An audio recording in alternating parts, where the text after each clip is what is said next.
The Immortal GALLANZA build is strong, but does it work on other characters? He's the Bastion of blocking, the beast that takes the least, conquers every trial with a smile, it's Vane! I'm happy to announce that yes, it does work with Vane, and we're going to make a few tweaks to make the most of our beloved knight. Namely, to fit in his Awakening Sigil, since it's got some pretty handy benefits. Sorry if you were looking for a 60-second score attack and just a build. Vane's a little bit more involved than that, so I wanted to show you some actual fight applications as well as breaking down the build and why we have to do this. And that's due to his mastery traits interacting with enemies in ways that Sir Barrels really can't.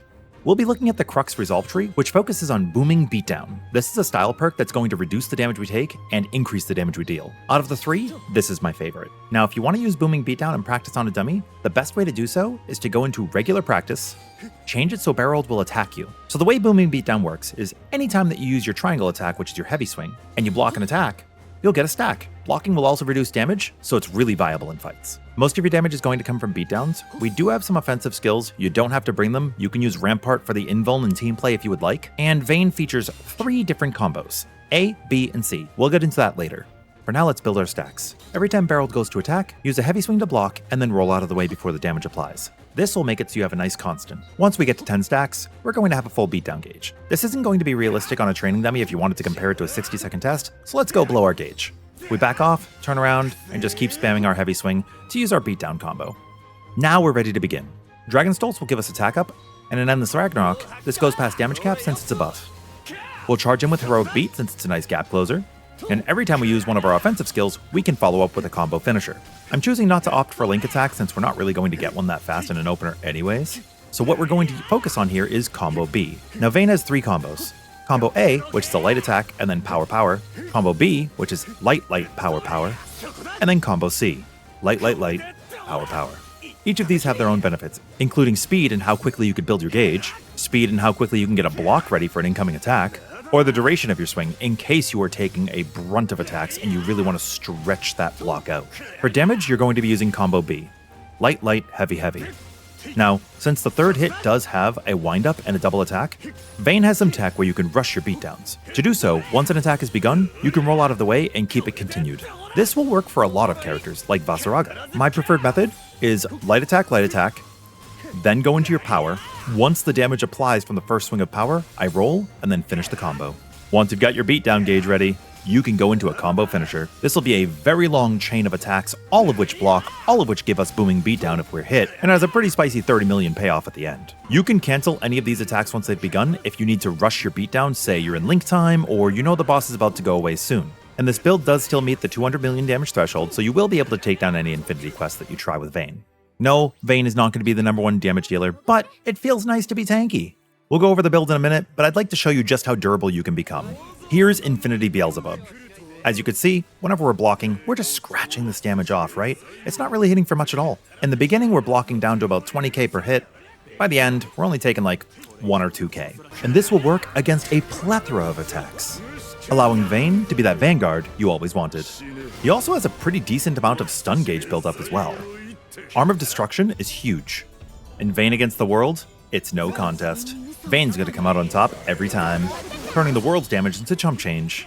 How cool does it feel to tank every hit of the Hangman for a total of like, what, 5k a pop? It's awesome. And if you do happen to go low, Vane's got a skill that grants full heal. Not to mention his attack up buff is also granting stacks of guts. And the best part about booming beatdown is that if you go down, you maintain your stacks. They are permanent for the duration of the fight. And I know how annoying it can be to have a stacking build, and then you go down and it's all gone, right before the big payoff. So, how are we going to build Vane? I'm glad you asked. Much like the Immortal GALLANZA build, we're going to be stacking health and damage reduction. Now, if you're not meeting damage cap, you can take away some of the max HP mastery traits and swap them out for attack. It's kind of up to you. There's a couple of passives you can move around as well if you're going to choose to take other skills. Like maybe you want to favor Rampart, or maybe you're feeling like taking another offensive. Really, the world is your burrito. Basically, I tried to prioritize defensive capabilities while increasing my damage cap as much as I could. For summons, it's nothing crazy. Normal attack up where I can get it. I didn't have it in every slot, but I wanted Crab Vestments for sure, Stout Heart for sure, and then we slotted in War Elemental and an Echo. Over masteries are nothing crazy either. I mean, ideally I'd like normal cap 20 anyways, but it is what it is.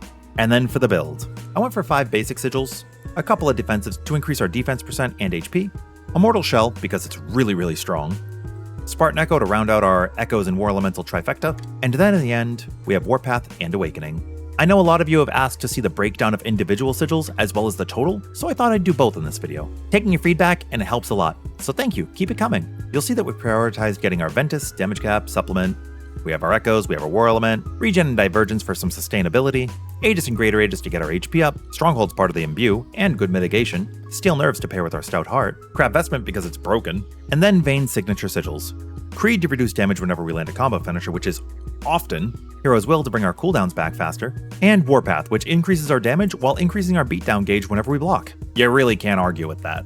And then Nimble Onslaught came on our Warpath. It is what it is, just use whatever you got. For our weapon, we chose to go with Supplementary as our passive. I think that's a pretty common choice. And yeah, I mean, you guys wanted a Vane video, so I thought I'd make a Vane video.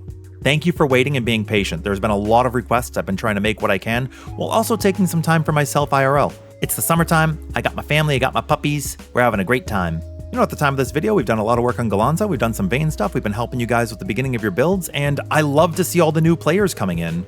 It means a lot to me that I've been able to help you guys so much, so thank you from the bottom of my heart. And if you have any more requests, please, don't hesitate to ask. I try to do a mix of entertainment in these videos as well as educational, and pacing myself a little bit slower when I speak since sometimes I can speak very quickly.